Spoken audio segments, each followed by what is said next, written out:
Sige po, una po tayo. Tapos na po, may nanalo na po. Tingnan po natin kung may nanalo na. Una po kayo. Sige po.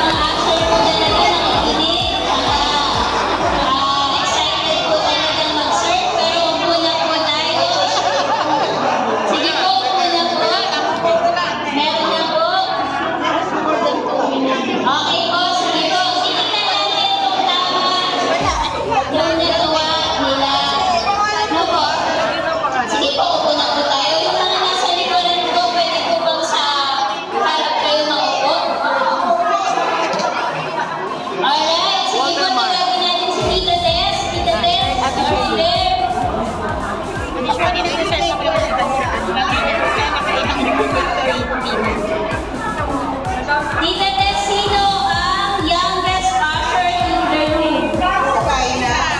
Check na. Ilang taon ka na? 19? Meron ka bang iba? Wala na. Sino po yung June celebrant? Alright. Kuya Nelson lang ba? Happy birthday, Kuya Nelson. Alright. Tawagin ko na rin si Angie at si Ate Lani para check natin. Ano po? Sila po yung first three na nakapagbigay. Sino po yung someone who search at Walter Mart? Ate Nancy. Ate Nancy, patingnan po kung tama. Ayan.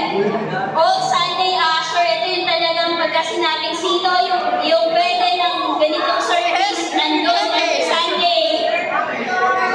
Si Kuya Robert, si Ate Shirley, si Ate Melly. Ate Melly po ba all Sunday? Ay, sino po ba? Okay. Alright.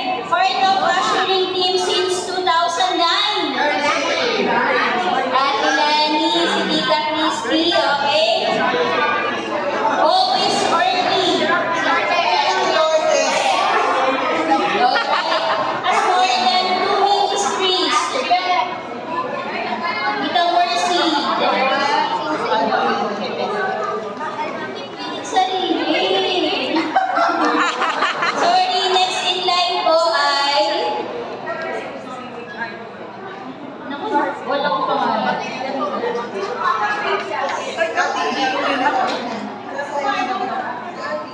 Sino po kaya yung pangapat? Ay, ako si Tita Van. Sorry, Angie. Hindi po pwedeng sarili. Alright. Sige po, si Tita Van. Ay,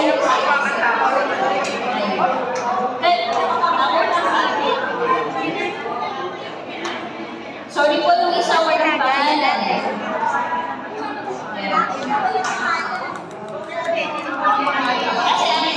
Kasi sulat kami.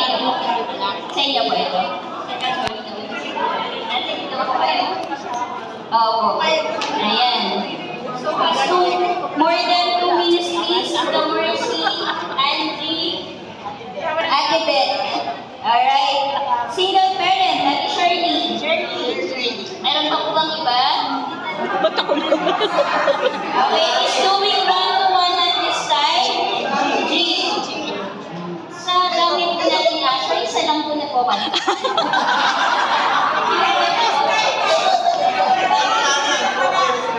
Alright. Pwede pong nag-one-to-one or kayo yung nag-one-to-one na po. Who loves to sing? Kuya dito, asan si Tito dito? Tito dito, sample. Ay, sample.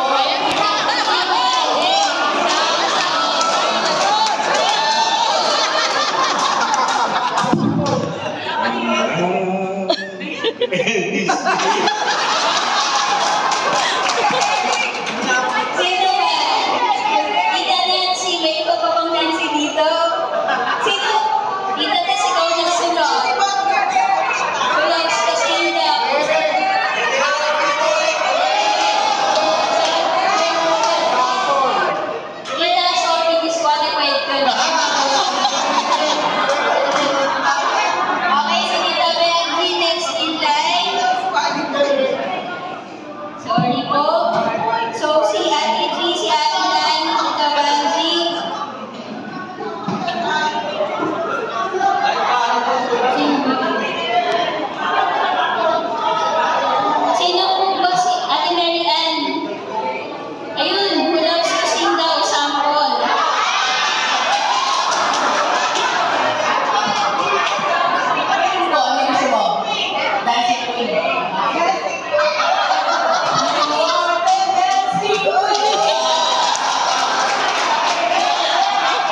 Picture! 1,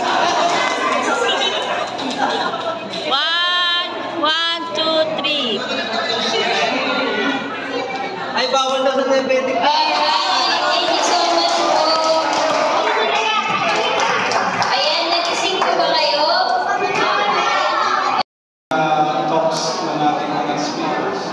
I-share na lang po namin sa inyo yun pag lumabas na po. Anyhow, pwede po bang mag-pray po tayo before pagpayin po tayo as a sign of reverence sa atin? Panginoon, maraming salamat po sa inyong pagpapala na makasama po namin ang isa't isa, inspired, shock, inspired. We believe, Lord God, ng mga kaganapang tulad po dito, like this Ushering General Assembly, will not only sharpen us, but also establish among us, Lord God, yung camaraderie, friendship, and also fellowship with one another. Will also foster a deeper kind of relationships and friendships sa bawat isa. I pray, Lord God, that as we dwell on your word this afternoon, kahit po sa maiksing mensahe po ninyo sa amin, ay mapulutan po natin ito ng aral at ma-apply po sa aming pamumuhay. Maraming salamat po sa bawat isa. And again, ikaw po ang aming nais na mag-glorify sa lahat po ng kaganapang ito. Ito po ang aming samang dalangin in Jesus' name. Amen. Alam niyo po, ako hindi ko alam paano po ako nagsimula sa ministry. Hindi po yung testimony ko, no? Pero nung ako po yung naging involved na sa church, sa ushering ministry po ako nagsimula. Kaya po sa akin o sa puso ko ang ushering. Alam niyo po ba kung bakit? Kasi doon ako dinala ni Lord.